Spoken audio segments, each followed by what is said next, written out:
I want to thank everybody for coming tonight.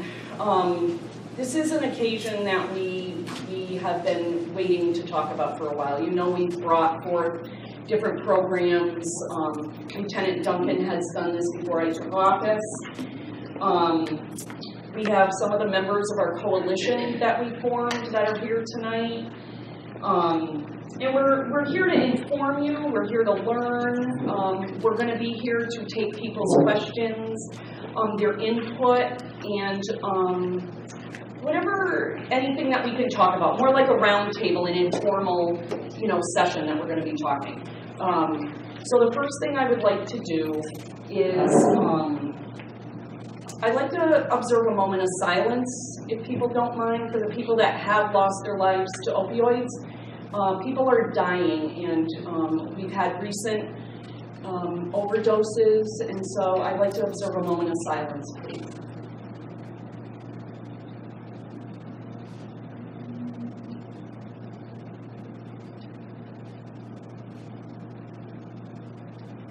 Thank you.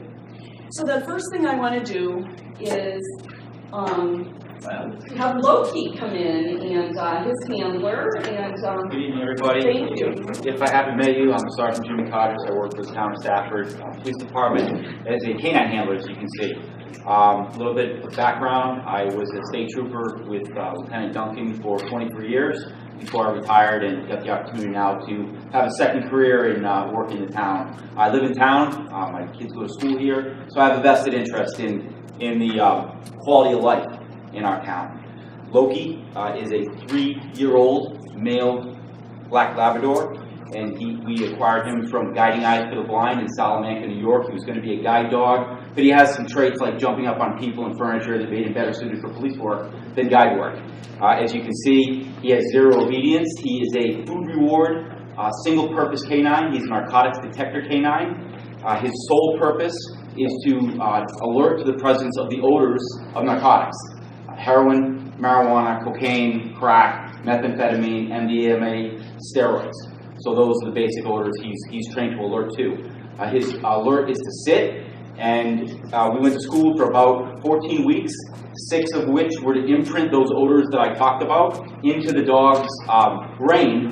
Basically, when he alerts to the odor, he's not thinking about it. That is a conditioned response. He was taught odor, sit, feed, ad nauseum, over and over repetition, and now basically the second half of that course was designed to expose the dog to the different environments we work in. We search people, luggage, parcels, vehicles, open spaces, and then to introduce different distractors. Obviously, bad people that are selling narcotics, they don't make it easy for us. They add things like coffee, dryer sheets, dog food, and we have to learn and teach the dog how to work through those distractors. I'll give you a small example of what we might do. We might go to a search warrant, and we execute that search warrant, and we use the dog to come in and try to locate these odors to make it easier and more efficient for law enforcement to do their job. Another one of our main purpose is for education. We do a lot of work in the schools. Every student, I believe, Lieutenant, in our school system has a Loki t-shirt. They've all met the dog. They all know that the dog is there, and they're very, very big supporters of the program, the kids in our town. They even were able to name the dog. That was a big thing, too. A little bit about him. Basically, like I said, he's a single-purpose food reward dog. If we do not have an opportunity to use the dog at work, I have to set up a training evolution like I'm going to show you now, where the only way he eats commercial dog food just like my other personal dogs. He has a ration he's allowed every day, just like my personal dogs, although he has to work for his. And if I don't do that at work, I have to set up a training scenario so the dog can eat. Training the dog, like I said, is initially that 12 to 14 week program, but then it's every day with a food reward dog. This is 6 of 6 canines that I've handled. I've handled 3 shepherds, 2 bloodhounds, and my first Labrador. My first food reward Labrador, and I can tell you that there's no comparison between a toy reward or a play reward dog and the motivation that a food reward dog has to work. Very, very motivated, very accurate. They're incapable of lying. It would be a handler error if there was a false alert or some type of anomaly that occurred as he's doing his job, he can't lie. He comes into odor, he's going to say it. That's how he's trained. So I'll give you a little demonstration of that, if you would entertain me. Tom, you know it's time to eat. Yep. You want to come up a little bit?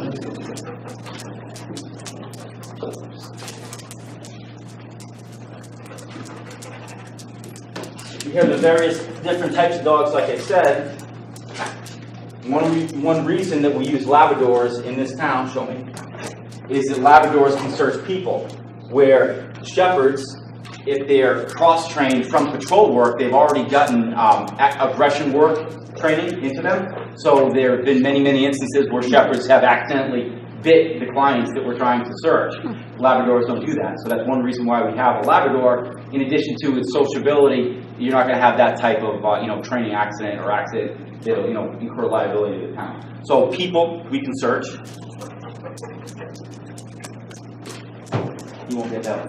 That's not fair. And I don't know if you can see underneath the pool table, but there's a small tin of narcotics. And we are certified through the Department of Consumer Protection and the DEA to possess the amount of narcotics that we need to train the dog. If you couldn't guess, his trained alert is to sit.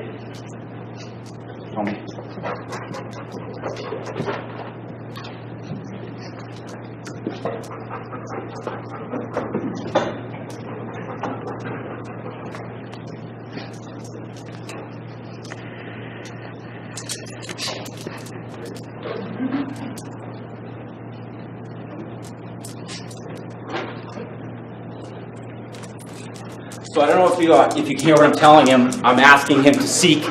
That's his command that I give to him to search for narcotics. And then once he finds it and alerts to it, I don't know if you hear me say, show me. That's a secondary alert. If you can imagine, in the environments we work, nighttime, small confined space like a car, I see the dog alert, but I don't know exactly where that was. So I tell the dog to show me. He puts his nose right to the odor, and I'm able to more accurately focus in on the exact area, the source of that narcotic. Any questions? Covered it all. Awesome. Who wants to pet the dog? If you have any questions, I'd be happy to answer them. As you know, after the program or whatever, I'll stick around. And thank you for your attention. Thank you. Is there a quantity that they can be smaller? What's their? So we train them from very small quantities, just basic residue. So we put narcotics in an area and then we remove it. But the residue of the narcotics is enough to trigger a response. So it can be 0 to large, kilos.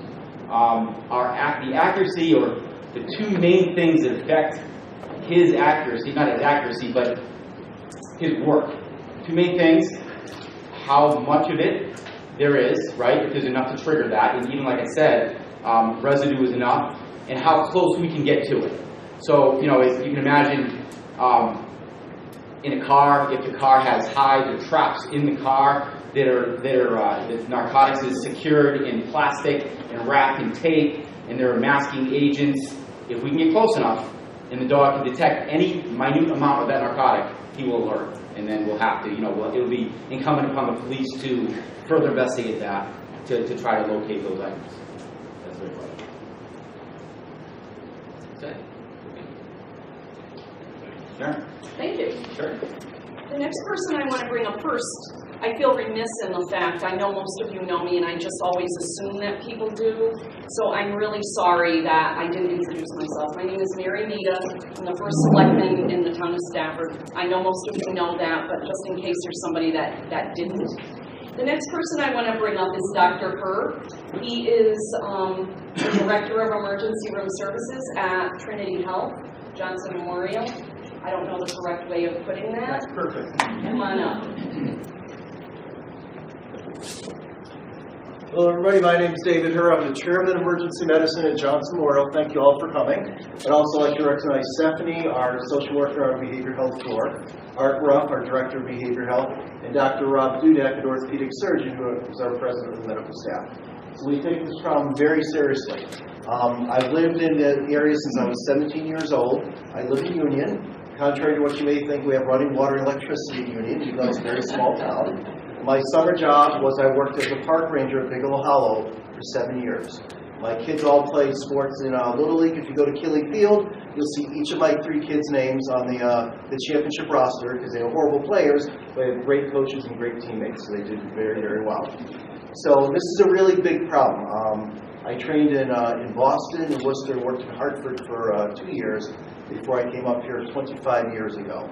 And to be honest with you, my first 10 or 15 years, I don't think I saw anybody using heroin in this area, in contradiction to the city where I saw it all the time. Probably over the last 5 to 7 years, I'm seeing more and more people addicted to opiates, especially heroin.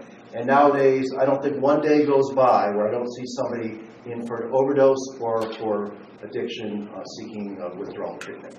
It's a huge problem.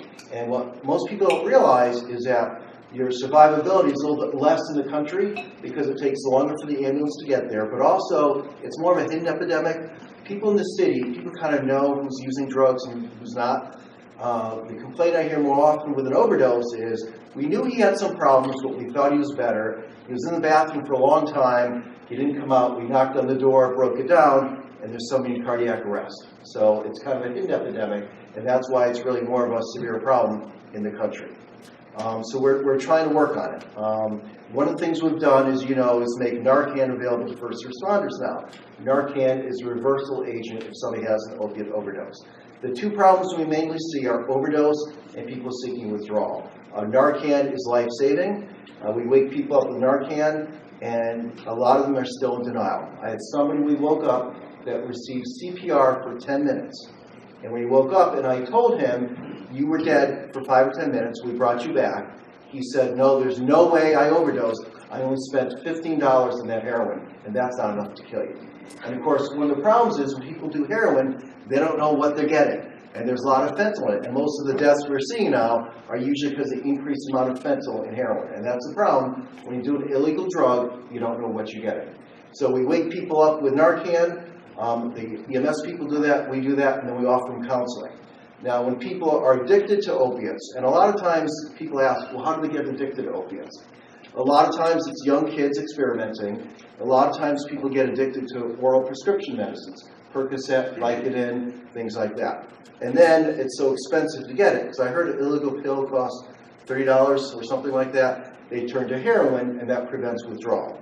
So one of the treatments that we do is, in order to get people off the opiates, is we substitute methadone or Suboxone. The nice thing about Suboxone is Suboxone is a combination of agonist and antagonist. So if somebody's on Suboxone, it will prevent the withdrawal symptoms. Because one of the biggest reasons why people continue to use heroin is they don't go through withdrawal, which is really bad.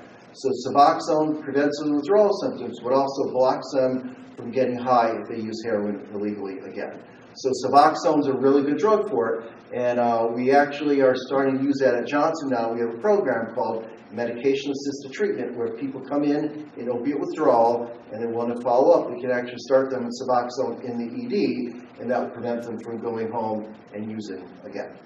So that's very good. And once again, we take this very seriously. It's a horrible problem. I see people from good families. It's not a good family or bad family thing. Trust me on this. Trust me. Everybody is vulnerable to it. It's a horrible addiction. It actually, when you're addicted to opiates, it actually stimulates the reward center in your brain. So the same feeling you get when you score a touchdown or do well on a test, that's what the addict gets. It changes their brain chemistry forever. It's a horrible, horrible drug.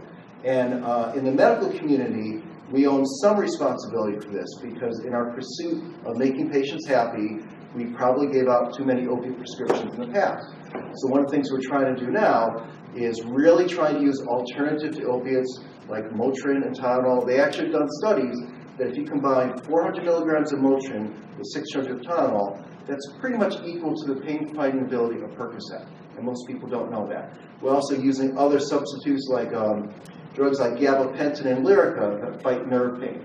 In the old days, if you came in with toothache, a headache, or back pain, you'd probably go out with Vicodin in your pocket. Nowadays, what we're trying to do is not prescribe those medicines. And it's not always the person we give it to. These drugs end up in circulation, and when they're left over, the kids go and they find it in the pharmacy cabinet. I hear kids are having Skittles parties. You know what that is? They take all the pills they find in the drug cabinet, they put it in the bowl, and they take turns taking the pills. So what we have to do is decrease the amount of pills out there. So we are done with these drugs. If you have them, please get rid of them in a responsible manner.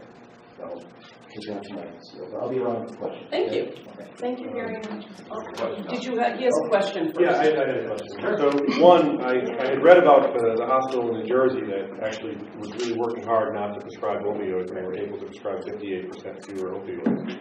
So, I'm impressed to hear that you guys are actually doing that here, which is anybody who's not on opioids, because we all know that could potentially lead to, as you said, taking heroin.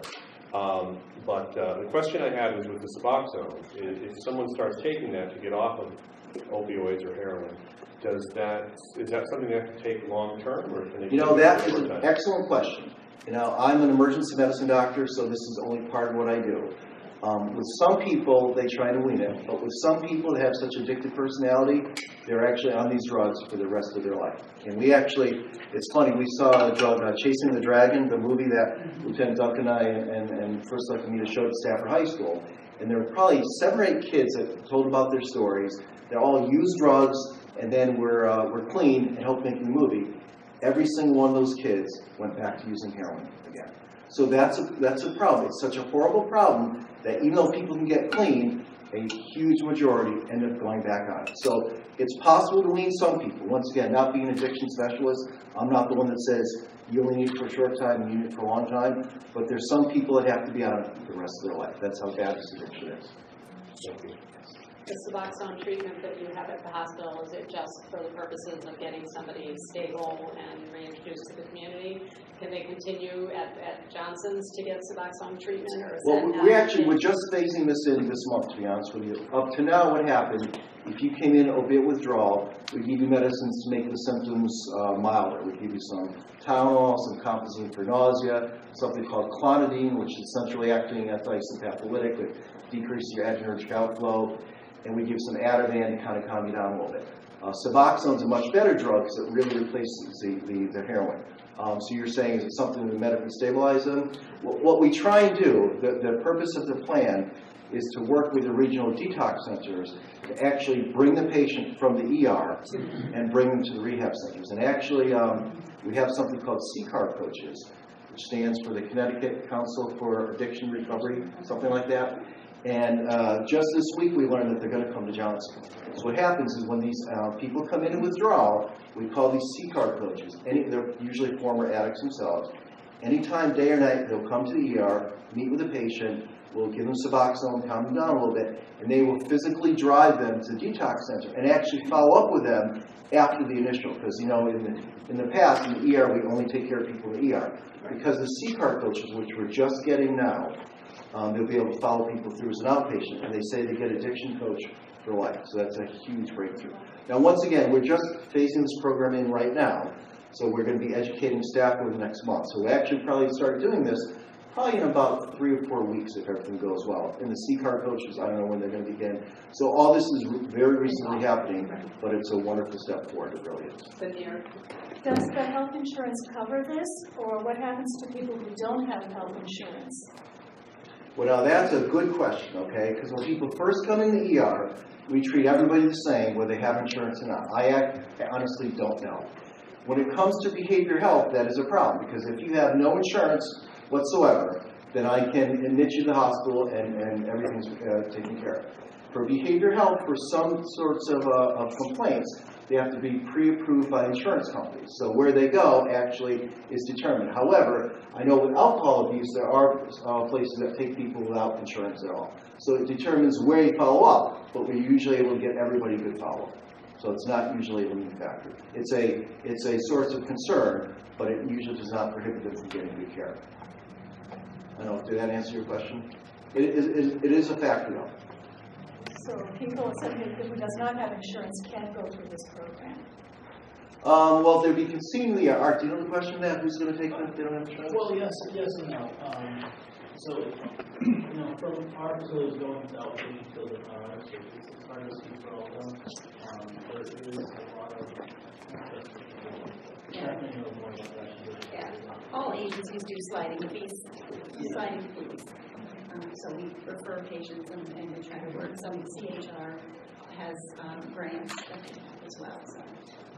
But I know with alcohol, for instance, because there are state beds that only take people without insurance, we try and get them there first. But if they're full, don't have space, then other places, including us, can take them for alcohol. But one of the frustrations up to now is that what people don't understand is you can die from alcohol withdrawal. When you're in opiate withdrawal, you don't die from the opiate withdrawal. And because of that, it usually does not require inpatient treatment. Most of these detox facilities, some are residential, but not all.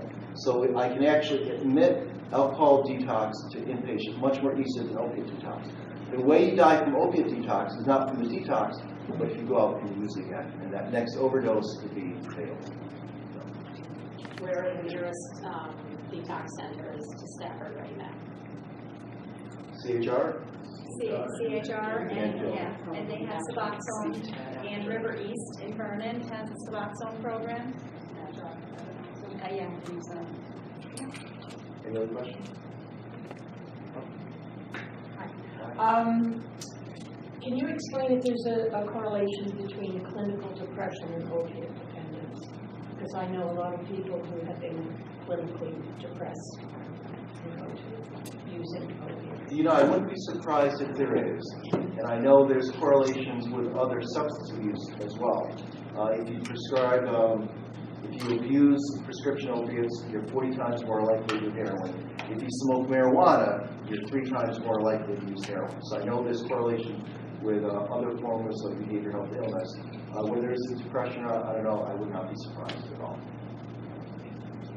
Because it's such a major problem, do you have any systems in place that when someone comes into the emergency room and is obviously has that problem, that they can be kept in touch with, or do you just have to let them go?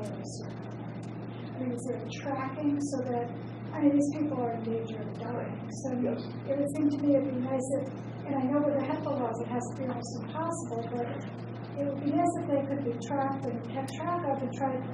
We have an electronic medical record now, and one of the progresses in medicine is that we have a common electronic medical record now for many different hospitals. So I can see somebody that has a prior history of overdose and abuse, and they say the single greatest predictor of a fatal overdose is a previous non-fatal overdose. And if somebody comes in with an overdose that we saved them from, we really want to get that person detoxed. Unfortunately, not all of them want to go down that route. A lot of them just say, I'm fine, I can handle it, and they really can't. But yes, we do know their prior history because of electronic medical records.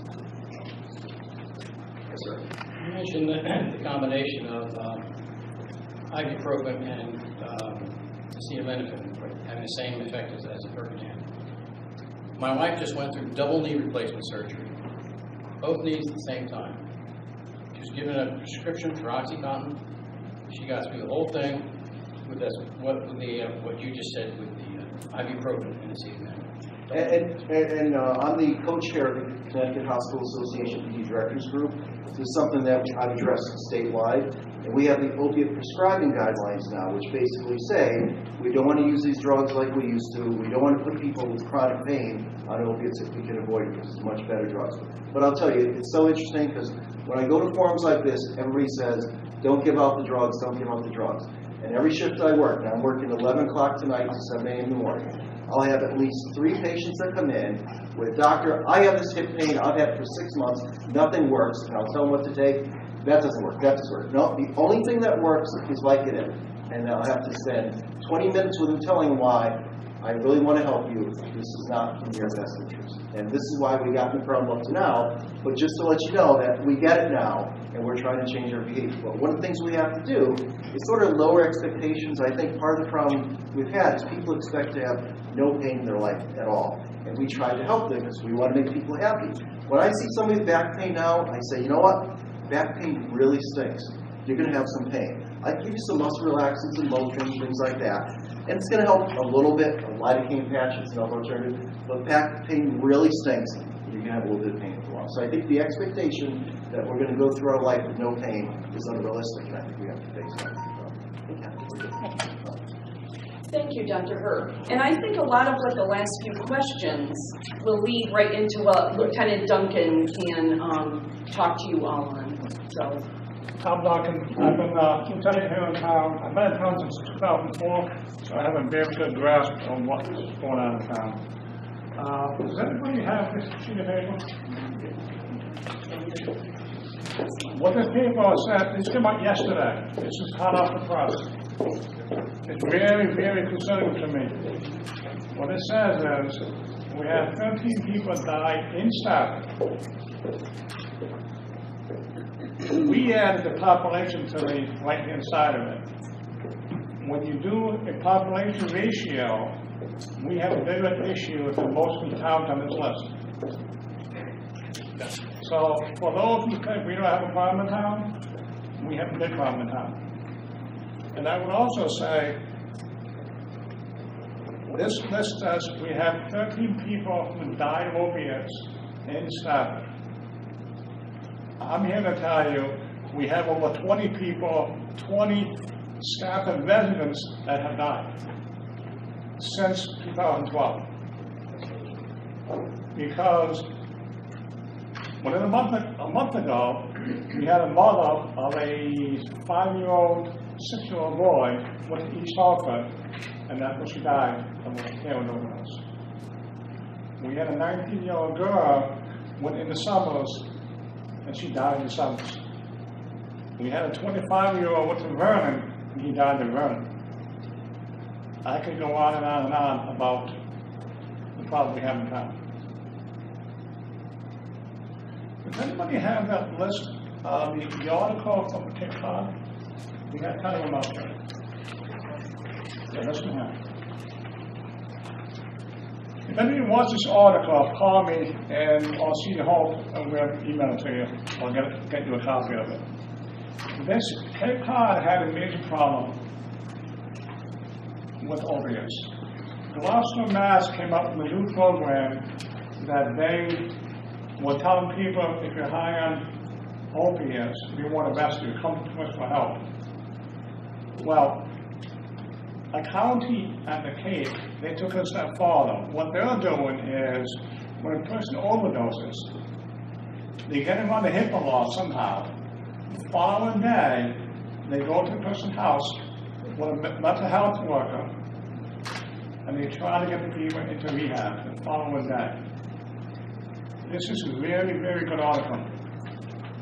If anybody wants it, let me know and I will get you this article. It's very good.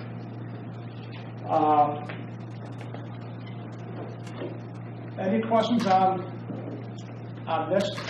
Do we have a problem in town? We have a major problem in town. Yeah. So I just want to go back to, you and I had a discussion in 2017 where you said you had gotten the top 7 heroin dealers in Stafford. And I'm just wondering if, I know we have a problem clearly, but are they having to leave town to actually access heroin since you guys have done such a really good job of getting the dealers?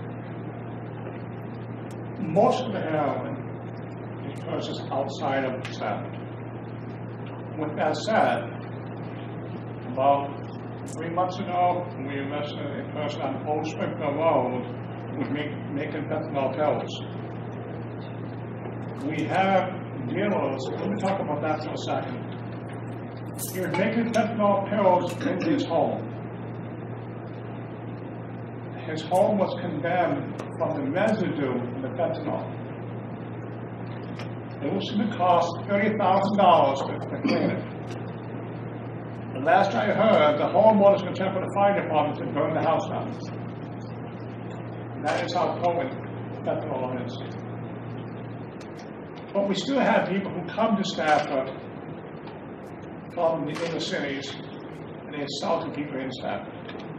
So we still have both. We still have people who go outside, but we also have people who come inside. But as far as I know today, I don't think we had anybody who was caught and made a drug dealer in town. We see very frequently, whenever there's a large bust in Hartford area. Whenever there's a large bust in the Hartford area where they take out a huge dealer, we see lots of patients for withdrawals, because that's where it's not being sold in town. They're going out of town to get it. So whenever you see a big, Hartford took down a dealer or got a whole bunch of heroin off the street, almost inevitably we see quite a few patients that are calling for withdrawal symptoms, because now they've taken out their supplier. So. Do you guys carry Narcan in the squad cars? Yes, we do. But I think if we weren't doing that, these numbers would be a lot higher than this. Just in the Vernon one alone, we're hitting people. Some people we're hitting 3 times a day. Yeah, we bring them to the hospital, they get out, we have to give them another one. So I think Narcan is probably what's keeping this list as small as it is. Yes, no, I agree. And the ambulance stepping Narcan's very quick. What I don't want to do is be here until midnight tonight. Very quick, we had a male in Stafford who was Narcan. All week, his girls were on Narcan. I got wind of it. I went to the house and I spoke to the mother. And I gave the mother the new brochure that we just came up with, we will be talking about. And I said, use this, call for help. The resources on this list. And I said, here is a Narcan for you. So I gave her my Narcan. She used that Narcan on that person 2 days later. So we have in the past Narcan one person 3 times within 24 hours.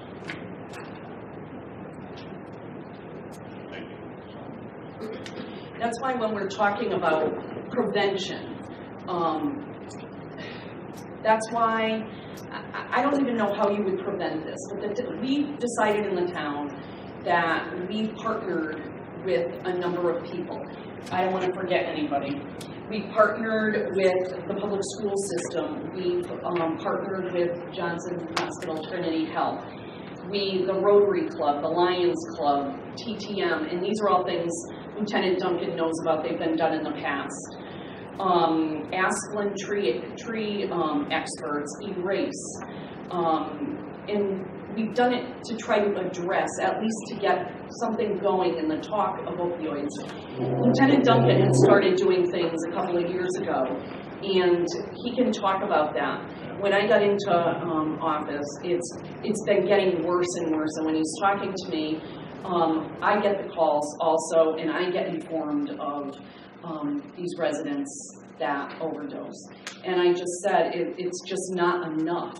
And he can talk to what he has done, or what the town has done before I got in, and what we've done to continue this, because it really is something that can't be ignored. We have been very active in prevention. Most of what we have done has been at the prevention end of it. We went out and no-cost land development. I called them up and said, I need $5,000 for a dog. They wrote me a check to buy Loki. When I bought Loki, my vision was enforcement, but more community policing. More of how do we communicate with these kids? How do we communicate with adults? Most people love dogs. So Loki has been our theme since we have gotten them. We have bought over 2,000 t-shirts. Most kids in the school system have a t-shirt. This past school year, we went preschool all the way up to seniors. Everybody got a t-shirt. Is that major? It's repetition. It's the theme. Help Loki keep Stafford drug-free. It's the theme. Wherever you see, where I can put Loki's image, I'm going to put his image. We have rented billboards. We have ice cream vouchers. We have keychains. We have bookmarks. The bookmarks were very good. Every kid in the school system has a bookmark. If anybody here wants a bookmark, we have hundreds of them. Again, my vision is if the kids see it enough, hopefully it'll click. And it has. But our plan is not going to see any results for 5 years, 10 years. But we're now targeting the middle school. Those are the kids who are very impressionable. Is that, do I do drugs, do I do a joint, or do I look at Logan? Every past 2 years, we have a major event, the second and third year of school at the middle school. We talk about decision making with all the kids. After a 40-minute talk, they go outside, and we have 15 different booths set up. We teach them CPR. We have a SWAT team. We have K9. We have all kinds of fun stuff for the kids to do. And I actually received an email from a parent, and she was very, very happy that we're trying to communicate with the kids at that age. The high school kids, we are trying with high school kids, but some of those kids have already made up their minds. This August 30th, we're going to do the same thing at the middle school. We're going to have the event there. We're going to talk to the kids about decision making. And then they're going to go outside and have fun. This year, asking him to come back and do CPR. An example is railroad safety. I'm having a guy come in and talk about railroad safety. With the ice cream depot and railroad tracks, I have a professor coming in to talk about ticks and what tick bites do. And you can have a microscope and you can let the kids look at ticks. Last year, the Rotary Club gave us quite a bit of money, and we invented a virtual reality machine. The kids loved it. So I'm trying to intertwine decision making, but you're also there to have fun. And I think the more we can do that as a group, it's important. Todd, I don't want to put you on the spot, but can you say what you said to me today about your kids and that local billboard? Oh, yeah. I mean, I think the local thing's great. My kids are going into 4th and 8th grade. They both have the T-shirts. They wear the T-shirts. And it creates opportunities for me to have the conversation with my kids. You know, like, you try and have those conversations with your kids, but if you just randomly strike it up at bedtime, it doesn't always go how you might plan it out in your mind. So the more opportunities I have to have that conversation with them, I don't know if it sticks in this time or the next time or the next time, but I make as many attempts as I can, and I guess I hope for the best. And I appreciate, the effort. We have mentioned probably 7 or 8 billboards. And the billboard up there today went up there like 2 days ago. And what it talks about, what's it talk about? Everybody know? The prescription drug. Everybody seen it? It's the drop. We had the conversation today, actually. We were coming back from hiking, went by that billboard. It had Loki in the prescription drop box, and we were talking about him. And it's great. It really is. But the drop box, I want to talk about the drop box for a reason. A lot of kids are breaking into homes, stealing drugs, and then taking the pills. So if you don't need them, destroy them. Bring them down to my office. It's always there.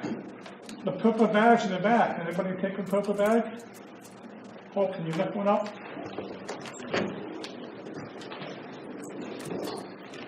Those purple bags are for people who cannot leave the house, and they want to get rid of the drugs. You put your pills in the purple bag, you put water in it, and then dissolve the pills.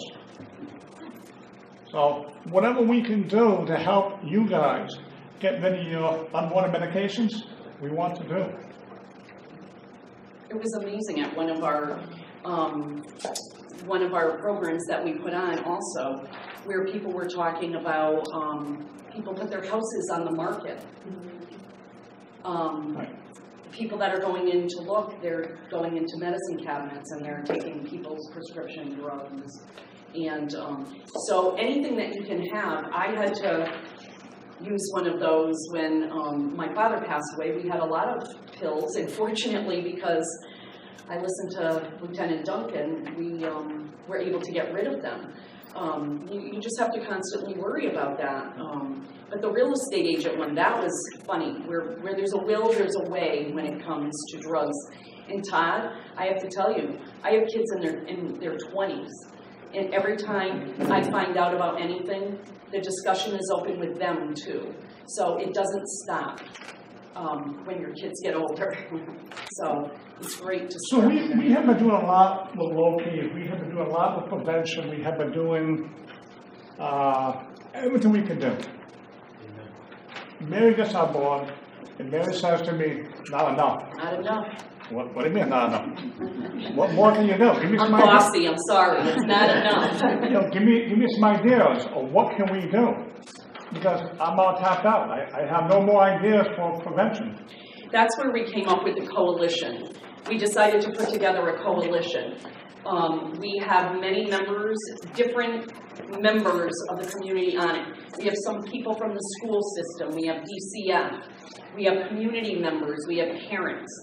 Stafford Family Services is involved in that. They see a lot of addiction problems and when you're talking about depression and all of those, they see all of that. That was very important.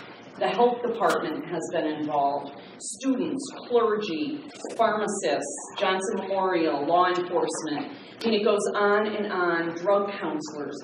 We tried to bring as many people into our coalition as we possibly could. That was one of the things we did. Right now we're working on a partnership possibly with Trinity Health and Stu Rosenberg to, do you want to talk about that one? For, sorry, let me just lose my train of thought. The Johnson started that new program where there were 7 people for, can you pass these out? Yeah. Sorry, I didn't mean to distract you. When they're treating people with Suboxone, and then after that they're going after more counseling. It's very similar to the program on the Cape. So we want to connect with them and try to have a direct line of communication to join that as a town. Yeah, and we also have found recent, I don't know what, a couple weeks ago, about towns that are joining in litigation against some of those drug companies. There's, how many towns would you say? They're jumping. Yesterday 3 more joined. Did you really? Yeah. So we're looking into possibly joining in against the drug companies in litigation for the manufacturing of the opioids. We might be announcing another program to come, we're not quite there yet, where there's donations will be made to pay for rides to rehab. We'll keep people informed on that. When I tell Lieutenant Duncan it's not enough, I mean it. We'll be having more of these. I think every time we've had it, there have been different questions, people's input. You never know what you're going to get for any ideas. So it's been great. We have spoken to a lot of different communities over the last few months. Lieutenant Duncan talked about the one from Plymouth, Mass. That was, and honestly, when he said to try to get that article and read it, it was very, very interesting. It seems to be working for them. And I was actually very proud that Lieutenant Duncan took that step toward doing that with a resident. And all we can do is when that does happen, we can hope that we can get, as Dr. Herr said, just one life, even if it's one life, because people are dying. So what is enough? Is anything enough? No.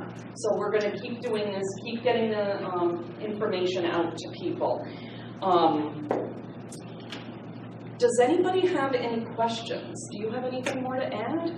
Well, the brochures, we have a website, and so... We formed the coalition. The coalition is 14 or 50 different people within the community. And we have met probably 4 or 5 times. We got different ideas from different people. I'm very good at arresting people. I'm not that good at mental health stuff. So we have people come in with, who are experts in mental health. I can arrest people, but I'm not good at family services. So this group of people that came together, everybody had their own expertise. And one of the things that we decided to do was make a brochure. And the brochure is basically, everybody has one now. It's for us law enforcement, it's for the ambulance, it's for family services, it's for anybody who knows somebody who's fighting this addiction. They will be handed out to any, so anybody that you can just pass them out. And on this, if you look on the page, the 1-800 number, that's the go-to number. Anybody who has any issues with opiates, that is the number. When you open it up, it talks about different types of treatments. It talks about Suboxone. It talks about methadone. It talks about where to go, different types of treatments. So the coalition said, this is what we want to do. Todd was grateful enough to put it all together for us. And I thought they came out very, very good. We also had a young girl from the high school that joined our coalition who started the design of it, and then of course it became toward the end of the school year, and you know, but a lot of addicts say, "Where do I get a bed? Where do I get a bed?" So on this brochure, on the back of it, it talks about where to find a bed. So this is the very first move, and it's a work in progress. If somebody can improve it, I'm all yours. Again, I can direct people very good. I'm not the expert in this stuff. we also started a website, which kind of leads into it. They feed off of each other, where you can also go to learn about education. It's everything in one spot, and it kind of feeds off of the brochure. So we're not done. We're going to continue with all of this, and he's going to shut the light off so we can look at our website.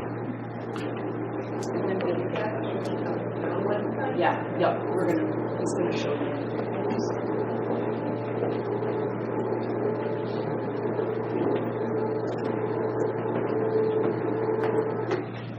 So what happens is, we all work on this. It comes up, I think, pretty good. I said, Mary, here we go. This is what we have. Mary says, not good enough. I want more. And it's like, Mary, what else can we do? And she said, I'm getting phone calls from people wanting to help, and I don't know what to say to them. So how can we educate people who don't know anything about opiates at all? So the coalition got together, we came up with a web page. This is not live, this is the very first time it's open to the public. Tomorrow morning this will go live, so anybody can go on this web page tomorrow morning. We're going to try to put information up there. Yeah. Like you said, it is a work in progress, but it's something that this is ready to go yet again. Thanks to Todd, I believe. When you go down, we did the very first design. How many designs do we have on this? 20? Couple. Yeah. I did it how I thought, or we did it how we thought would be good. We had a meeting with the coalition, and the coalition said, no, we don't like that. Because we had the experts on certain areas that were there that knew more than we did on certain things. So we started rearranging things. And the very top, and what's important is 911 and 211. What is 211? This last article came out, said 25% of opiate deaths are now suicides. I was shocked when I heard that number. Is that what you guys are hearing? I heard something similar to that, yeah. Sometimes it's not really know. What's that? Sometimes it's very hard to know. Right. But I met at some place in the last couple of days. It's a big number. So that's what 211 is up there for. Because 211 is mental health help. 911 is physical help. So that's why we have that in bold red. So what we wanted to do is we wanted to create a website that talks about very basics. You know nothing about opiates at all. So that was the premise on the whole webpage. So we have subcategories, and if you go on the learn more, like how do opiates affect the body? When you hit that link, it's going to take you to a different link, and it's going to tell you all about what you have to know on that one topic.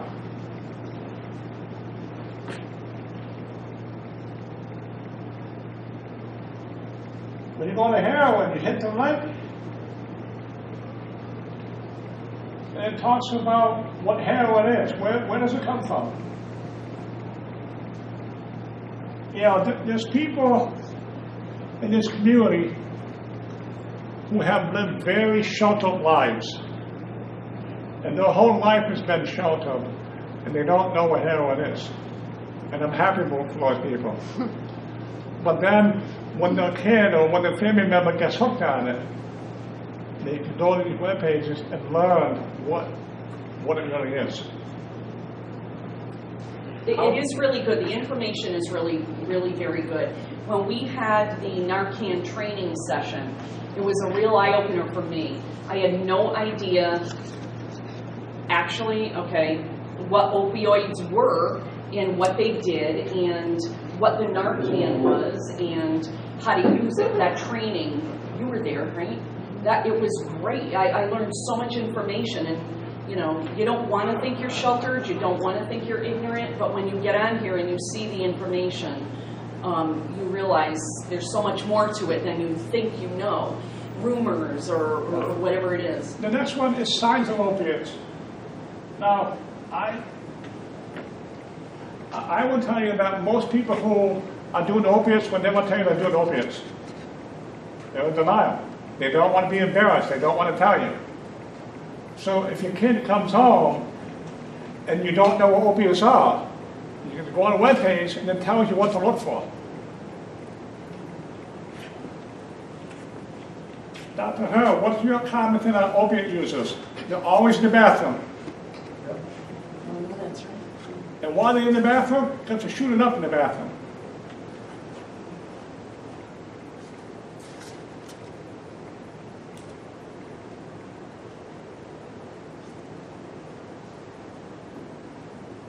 A lot of times, Lieutenant Duncan, if they use injection drugs, they'll wear long sleeve garments in the summertime to hide their back marks.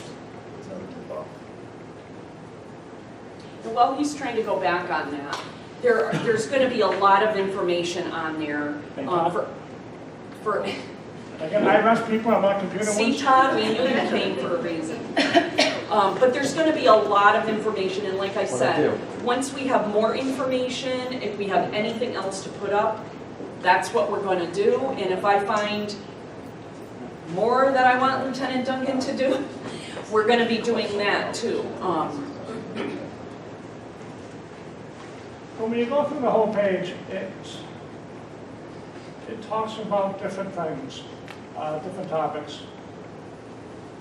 I can get to work.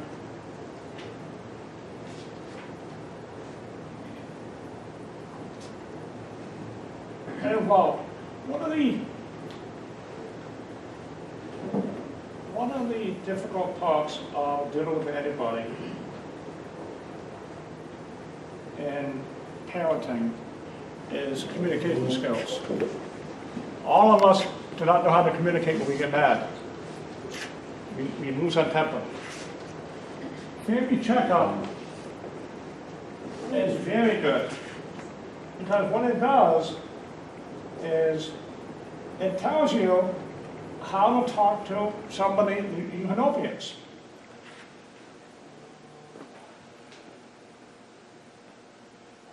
As you can see, this is a brand new webpage. Here we go.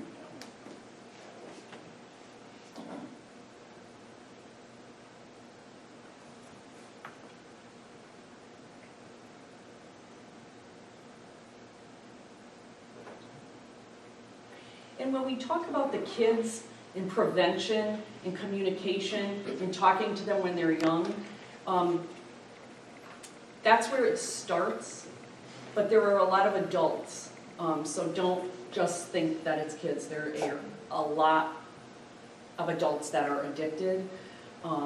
They could have had back surgery, some kind of surgery is what you were saying. And years ago, that's what was prescribed for people, and they've become addicted to it as adults. And it's actually cheaper Right.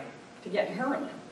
I would say that this communication, this webpage right here, talks about communicating with your kids. You can use this on your spouse. Absolutely. You really can.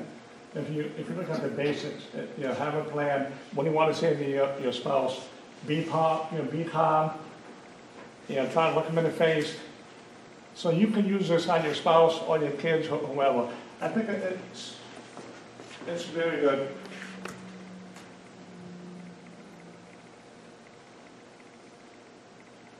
Again, it goes, next one is, where do you get help from? It says that, so bed availabilities. If you hit on this, it brings you right to the state webpage. This here tells you how many beds are open. Right now, there's not too many beds open. But if there was a bed open, this is where you will find it. Now, this might be tied into what Johnson's trying to do now. If when you go for Suboxone, that new program might circumvent this. I don't know how it's going to work. You have any idea? Well, what we're going to do is see them in the ER, start them on Suboxone, and then try and keep them in the ER to a detox facility, opens up, and actually drive them there. It's called a warm handoff. That's what we're trying to do. That's our goal. So, they will drop them off at one of these locations? Yes, some of these.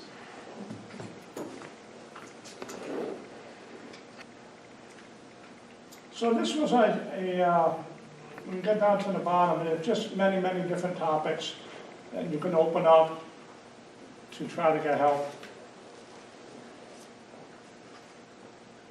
It has meetings and events, your local AA meetings where they're taking place, your local narcotics meetings. I need to thank Grace, because Grace typed this up for us. So as you can see, it was a team effort. There were a lot of hands involved with making this.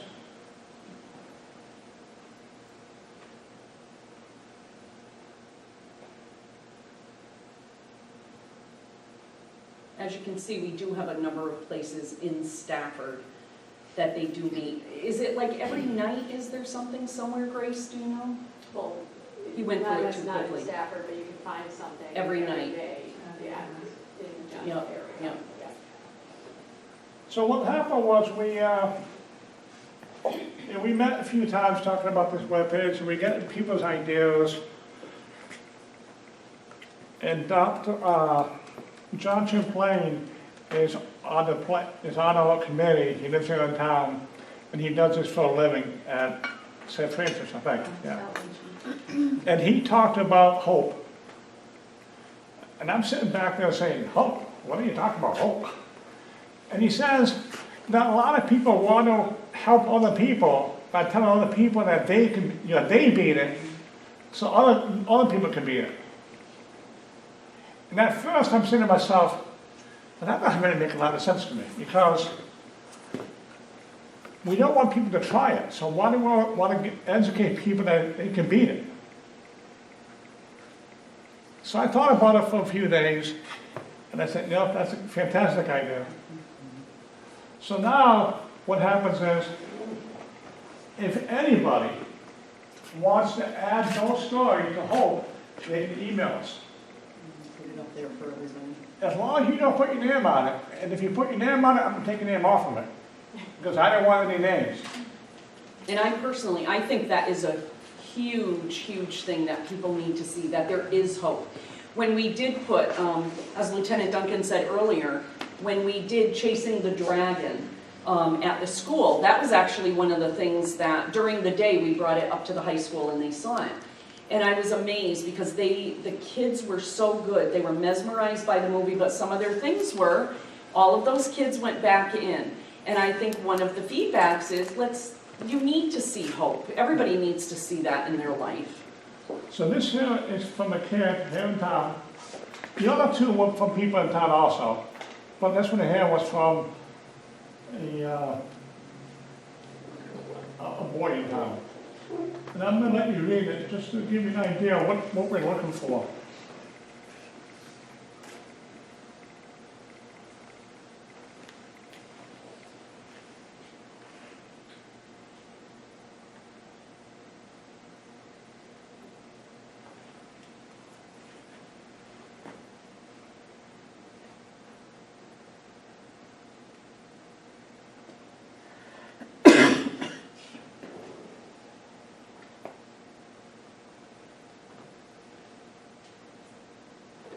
And if those of you have gotten toward the bottom, you can see not just the smoking marijuana, but Adderall. That's a huge, huge thing that kids start Well, we're funny, before anybody got it, just me and Dr. Howe were here by ourselves, and Dr. Howe telling me that cigarettes, Yep. he said cigarettes, then he said, marijuana. So, yeah, this is a kid's telling us what he experienced. And it goes into alcohol. It goes into a typical kid who was hooked on heroin. This is his life.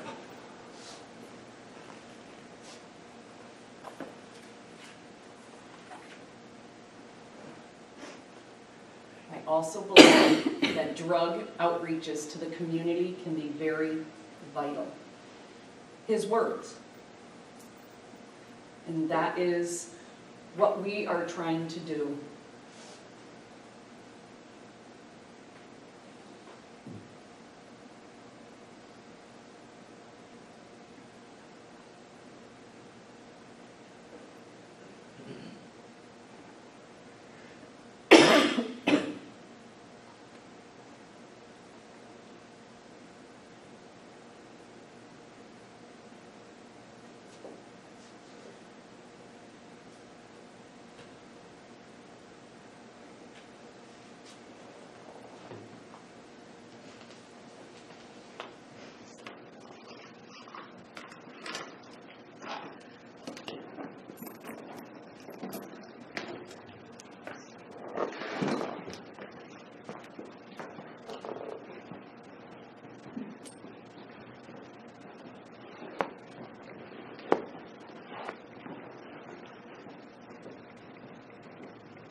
In the line of, it's a battle that he'll fight the rest of his life. And that's why to get to the kids before they start is so vitally important. Because once they do get hooked on this, it isn't a battle. Do you have any statistics of how many people return? It seems awfully high though. Very high. The biggest thing on this you have to understand is, yes, it's a problem. This is Dave, Chief Lucia from the Stafford Fire. There's a root to this problem, and at this young age, after reading this and knowing the student, and being familiar with a lot of cases, and Narcan, quite a few people. And you can talk to the superintendent, or when you come and listen to why our taxes go up with the school system, you see there's a lot of special ed. Well, that special ed is not because the kids are slow in learning. Some of them are bipolar. Some of these kids are ADD. And if you look at some of the symptoms of what these kids turn to, drugs, alcohol, smoking cigarettes, that's a relief to them. They think that's a relief, and that's how they get hooked. And that's why it takes really tough love, a good parent, as Lieutenant Duncan said. You got to stay on top of these kids, and you got to get them early. Because if you don't get them early, then they're only going to go on to be a problem for the emergency services of this town later on. And that's all it really is when you get good, tough love, and a parent stays on top of these kids, and there's plenty of good treatments, these kids will turn around. But it takes a whole town. It takes the school system, it takes the parents, it takes the PD, it takes the emergency services. And we can correct this problem, but you don't want to let it go on until we become adults and can't break the problem. And before you came in, Dave, I spoke about the last 2 deaths in Stafford. it was 29 and 36. So how do we communicate to those people? And I was The students, they have to listen to us in the auditorium, and I can force feed them. So how do we communicate to them? Before I get on to the open questions. So we now have the brochure. This is brand new. We now have the webpage. It's going to be brand new. Both of these are work in progress. If anybody has any ideas to make them better, please let us know. We can add, we can take away, we can do whatever. Again, I'm not the expert in this type of topic. But as a coalition, we thought this was a good product. Any questions at all? Any comments? Hi, my name is Cindy Cable. I just want to commend you and thank you, Mary, and Mr. Duncan, as well as all of our emergency responders for coming together, because this is a serious problem. I personally just lost my sister in April from many years of heroin. We didn't have this. We didn't have the resources that are now available. It's not a taboo subject anymore. It's real. And it's not just our kids. There's people that are professionals that have careers that are also affected by this. So I just want to say hats off and thank you so much. We're sorry for your loss, because you hear a lot of that, and like I had said before, it isn't just the kids. And I don't think anybody can say that they don't know anybody that is somehow attached, that it hasn't happened to. So, thank you. Well, I just want to say, because I know that you guys have done such a great job. Like I said, you took care of the 7 top dealers in town. People are having to go out of town to find the resources to do heroin. And you had talked to me the other day about how the people who are in trouble in using Narcan, it's the older people, in their late 20s, early 30s. And then the younger people are seeming to drop off as far as you having to treat them and then them coming up. That's correct, right? Yeah, well, Kathy can answer that better. That's my interpretation of what's going on. It's So it's fewer younger people now that you see being treated. It's more of the older people. Like kids. I'd And then people in their 20s and 30s. I'd actually say the majority of our patients are between the ages of 20 to 40 typically. So we still have some younger people doing it? Yep, I mean, they usually tend to be above 20. The biggest thing is, and I know you had mentioned it before, is that people really need to realize that it's not a low income issue. Because I can't tell you how many times that we've given Narcan or treated what is clearly an overdose, and the spouse or family or whoever that is not possible. And they have no idea. And I think the big thing to really get out there to people is that you see that commercial, and it's for alcohol, for drunk driving, but that commercial, that Not My Kid commercial, yes. It sounds silly to say I love that commercial, but I love the thought that commercial puts out there of that not my kid killed so-and-so, because we see that so often, not just kids, but in that adult, it's that middle age that we see a lot of drug use right now. The kids, when we take kids that are already doing things like abusing their Adderall and things like that, you want to get to them because there's still a chance to stop them before they start using this, because that's the next step, as they're progressing on and on. Overdose-wise, it tends to be that, between like 20 to 45. So they progressed from addiction, and that's why it's so great to go and to get the younger kids, like you said. Yeah, to stop it before they get, when they're already starting to abuse things like nicotine, marijuana. That's what we're seeing from the younger kids. They're abusing their prescription drugs because lots of kids are on all different kinds of behavioral health medication. And I think it escalates from there. And then where we're seeing most of the overdoses is that I'm out of high school. I don't have that support behind me anymore of counselors that were following me to make sure I'm taking my medication as I'm supposed to. And I go and I talk to the guidance counselor, or someone from CHR, someone at school, and they're out of school, and they're on their own, or live, and that's when they start to progress to. And frankly, they have a car, they can drive, they can Yeah, go they to where they. right, because they can't get it here, so they go and they hang out with others, so it's really that, it's not teenagers so much in our town that we're seeing a heroin problem with, it's. Well, ultimately, what I wanted to point I was going to get to was just, I don't think you guys get enough credit in that. I just want to, I know you guys are going to float your own boat. People aren't aware of what you guys are doing, and I'm very impressed, and I'm happy to have you guys doing it. Thank you. Several years ago, when I worked in the emergency room, I used to refer people, when all else failed, and especially if someone was homeless, to the Salvation Army.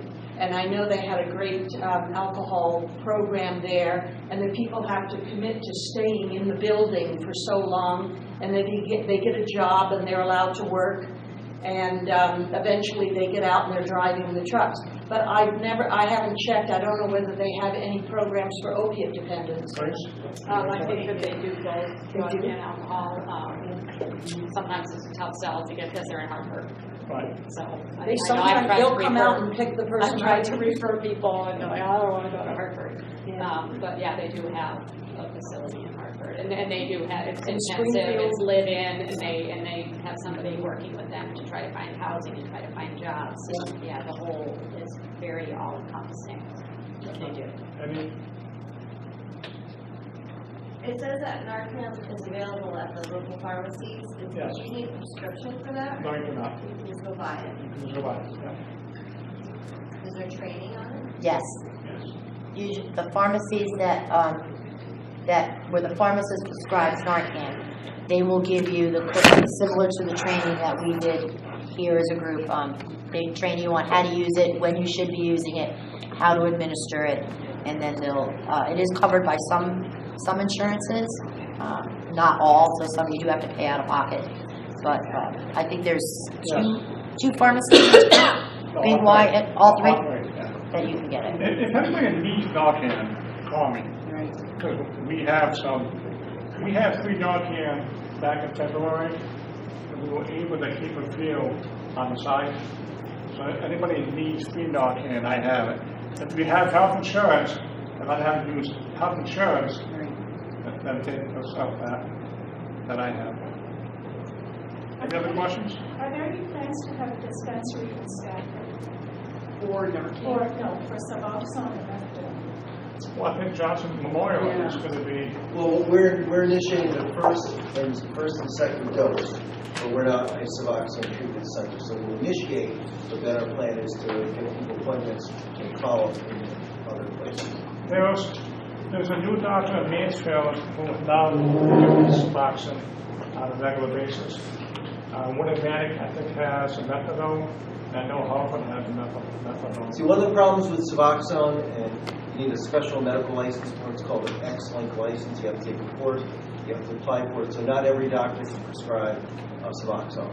So if you're in the ER, you can give 1 or 2 doses to patients in the ER. But for instance, I cannot send somebody home with a prescription for Suboxone because I don't have an X-Link license. So that's one of the reasons why there's not more centers that give it out, is it's more heavily restricted than a regular medical license. One of the things they've done, though, is double the amount of license available to people in the state to try and encourage people to take the course together. Any other questions? I just want to thank you, for this brochure and the website are great. I'll be calling you to steal some of that. Yeah. Well, not just me. It's a coalition. Yeah, a lot of people worked on this. I just got to be up in front. And it was amazing how people just jumped right on it. When we started the coalition and the people came in, everybody, didn't they? Everybody jumped right in. And it really wasn't that long before I think it was our second meeting when we talked about doing a brochure and we talked about doing things. I'm very goal-oriented, so when I get through my mind, I move quick to get it done, so I can move on to my next setting. So this is something, and I'm sure once this is complete, we'll find something we're going to find something else to do. We feed off of each other, believe me. So. One last comment. The email address that was up there on the webpage, if you have any suggestions, if you have any information, please email us. Because we will take any type of information. If we know a drug dealer, email us. If you have an idea, email us. Whatever you want. If you see anything, if you detect anything, if you have suggestions that maybe we could do something else besides the website and the brochure and our coalition, anything. I mean, we are open to listening to any suggestions and all suggestions that people have. That's how some of this has happened. You never know. I would think it would be good, and I know that the coalition is part of the outstreet, it would be good to have a booth or bonding area like some of the booths that they just had. So something giving out some materials. So Yeah, that's a great idea, and that was actually something that we did talk about. But this is also new with the brochures. Loki, they had Loki at Summer Feast, and Yeah, we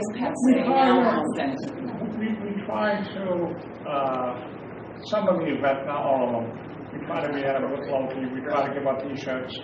Last summer fest, we gave away t-shirts, but a lot of people did not want them. I didn't give kudos to Bid Y, because Bid Y came down and wanted 4 t-shirts for the pharmacists. So one day they all wore Loki t-shirts. So there's a lot of things going on in the community that I know because I'm involved in it, and a lot of people don't really know because you don't want to be why you wouldn't know that. Not one day. But I thought that was very nice of them to do that. Is the coalition still looking for members? Yes, we will always take members. And how often do you meet? Probably quarterly. Quarterly? And how do people get involved? Just email us and we will give something to do. We have a lot of different ideas floating around still. it is great with all the different areas of expertise that people have. That's what's been so great about it, and like Lieutenant Duncan said, he arrests people for a living. I mean, none of us, unless you're the expert in specific areas, knows what to do. So collectively, we absolutely would look for other people to join. Yeah, I do have something. I have an email here from John Lally. You probably know John Lally. And he's, today I Matter. They're going to have a demonstration at the Purdue Pharma headquarters, and it's going to be on August 31st. So if anybody is interested, I can give them the information. Actually, if you email that to us, we probably can put it up somewhere for you. We have a section of the webpage. It's called meetings. Mm-hmm. And if you